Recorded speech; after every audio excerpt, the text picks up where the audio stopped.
जय श्री कृष्णा। ओम नमः शिवाय। संतों, मैं नरेश मिश्र, आध्यात्मिक प्रवक्ता एवं स्वास्थ्य विशेषज्ञ आप सबका स्वागत करता हूं। आइए भगवान शिव का हम दर्शन कर रहे हैं और भगवान शिव को राम कथा, कृष्ण कथा बहुत प्रिय है। न सिर्फ भगवान उनकी कथाएं सुना करते थे बल्कि अपने अर्धांगिनी उमा को, पार्वती को सुनाया करते थे। विभिन्न कथाएं सुनाया करते थे। कहते हैं हरि अनंत, हरि कथा अनंता।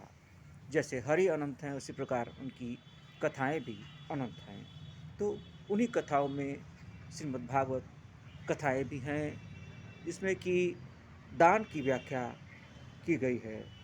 यहाँ महाराज परीक्षित ने सुखदेव मुनि से दान के विषय में पूछा। दान किसे देना चाहिए, कब देना चाहिए? सुखदेव मुनि कहते हैं कि दान उत्तरायण में और दक्षिणायन में देना चाहिए। दान हमेशा सुपात्र को ही देना चाहिए, यानी जो पात्र हो उसका, उसी को। उन्होंने बताया कि अधर्म से कमाए हुए धन को अच्छा व्यक्ति को देने से लाभ नहीं होता। धर्म से कमाए हुए धन को बुरे व्यक्ति को भी देने से कार्य अच्छा होता है। रानी द्वारा मछुआरों को कंबल देने का उदाहरण प्रस्तुत करते हुए सुखदेव मुनि कहते हैं कि किस प्रकार से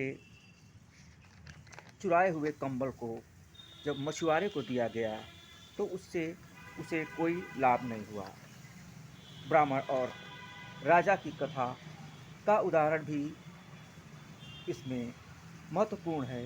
एक संत ने राजा को 1 रुपया दिया, जिसे राजा ने एक ब्राह्मण को दिया जो एक मछुआरा अर्थात एक मरा हुआ कबूतर लेकर जा रहा था। उस 1 रुपये से उस ब्राह्मण ने गेहूं खरीदा। ब्राह्मण की पत्नी और बच्चे 10 दिन से भूखे थे, इसलिए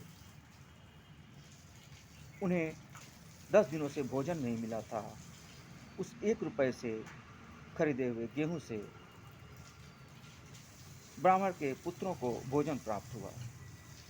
महारानी ने अधर्म से कमाए कंबल को मछुआरों को दिया। इससे मछुआरों ने गर्मी में उसका जाल बनाकर निर्दोष मछलियों की हत्या की, जिससे राजा का पराक्रम क्षीण हो गया। वह युद्ध में पराजित हुए। अच्छे कार्य करने से पराक्रम तेज होता है, बढ़ता है। बुरे कार्य करने से पराक्रम घटता है, तेज कम होता है। एक सिद्ध ब्राह्मण ने यह बात राजा को बताया। इस प्रकार से अनेक कथाएं हैं, अनेक उदाहरण हैं जिसके द्वारा हम दान की महिमा को समझते हैं कि दान किसे देना चाहिए, किसे नहीं देना चाहिए। अधर्म से कमाए हुए दान को अर्थात धन संपत्ति को देने से क्या होता है और धर्म से कमाए हुए धन संपत्ति का दान करने से क्या होता है। बहुत बहुत धन्यवाद। जय श्री कृष्णा। ओम नमः शिवाय।